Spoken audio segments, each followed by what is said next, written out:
বাড়ির আঙিনায় নরম মাটির বুকে দাঁড়িয়ে আছে কয়েকটা ঢেঁড়সের গাছ, নীরব অথচ আপন মহিমায় ভরপুর।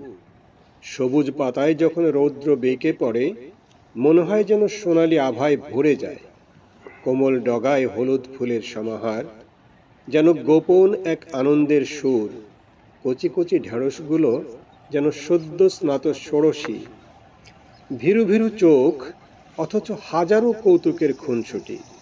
আমরা কেবল রূপ দেখেই ক্ষান্ত হব না, তোমার মধ্যাহ্নভোজেও স্বাদ জমিয়ে দেব। এ ছোট্ট বাগান যেন এক সুখের প্রজাপতি। শুধু সবজি দিয়েই তাকে বিচার করা যায় না, নগর জীবনে এ এক অপার ছন্দ বয়ে আনে। ইট পাথরের জঙ্গলে যেন এক ছোট্ট মরুদ্যান, আর ক্লান্ত দিনের শেষে নিবিড় এক